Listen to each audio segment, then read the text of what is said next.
So we first started in design. Noam's first bachelor degree is in industrial design, and I started as a graphic design. But over the years, when we decided to collaborate and work together, we kind of moved from design to I would say craft or limited edition kind of work.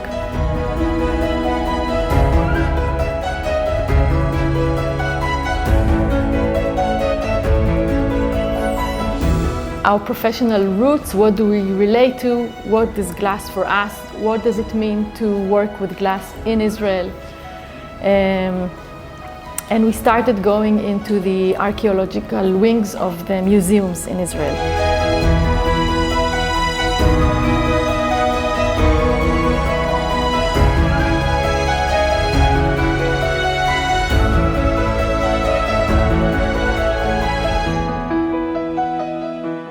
As craft people in this part of the world, we don't have really any modern tradition to relate to, but we do have this treasure of this amazing antiquity knowledge and, of course, artifacts that have been found all around Israel and the Roman Empire in general.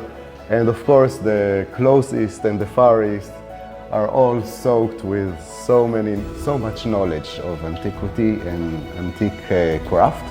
And we try to look at this tradition, which is very, very unique and rare, and got to the toppest and highest quality of glassmaking, even comparing to today. And we try to follow their knowledge and to realize what they knew.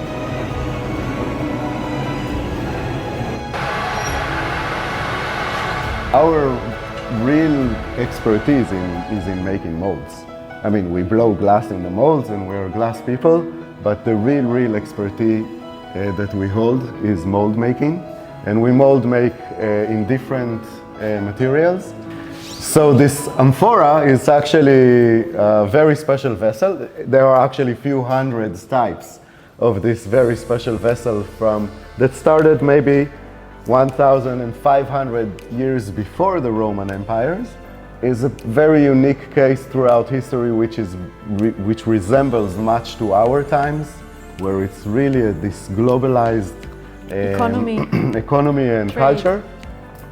And the trade is being done through these amazing amphorae, which are actually ceramic pots, huge sizes of ceramic pots. On this series, we really do these free interpretations of the form, of the different amphorae forms. To emphasize this kind of free interpretation concept, we actually create the models of these pieces by sewing them in fabric. So some are straight, some are turned, different kinds of sewing techniques as well, and also of course different kind of fabrics that give this kind of unique expression.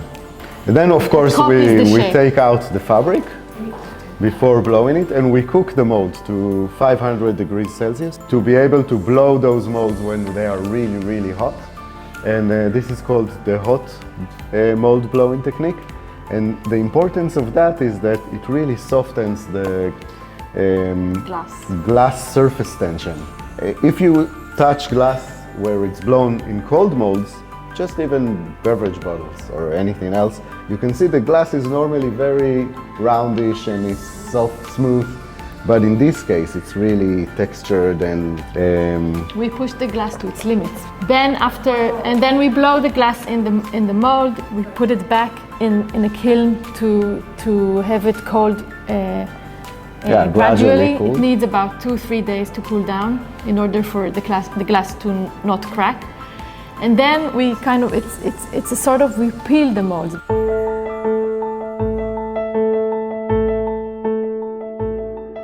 So in this series, instead of color, we have texture, and the reason is because the texture is the story of those actual vases or pieces, and the texture is taken from the digital process where the model was made from, which is 3D printing. And what we do here, we actually bridge ancient technologies or ancient knowledge with contemporary knowledge and process of making. In the Israeli Museum, you can find the first historical lost wax technique evidence in the world, and it's 6,500 years old. And nobody knows the name of the culture that did it, but for sure they were masters of. I thought about myself in that point when he mentioned that, and I just realized that as a collector, what I really collect is knowledge and methods of making. So they can be really ancient methods of making. Sometimes they can be really, really post-modern like methods of making.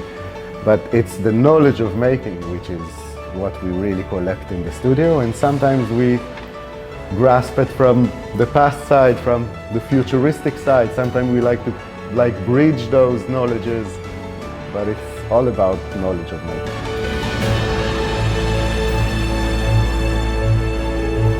Well, my interest spans the contemporary world, but as Noam was explaining, you know, I have a deep interest in history as well.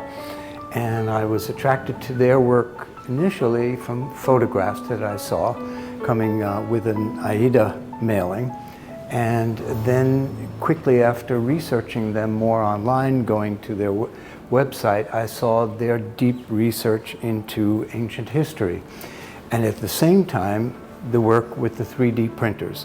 So we find it intriguing, you know, that they're focused on this kind of marriage of the new technologies and yet continuing the concepts and ideas of ancient times. So there's a continuity.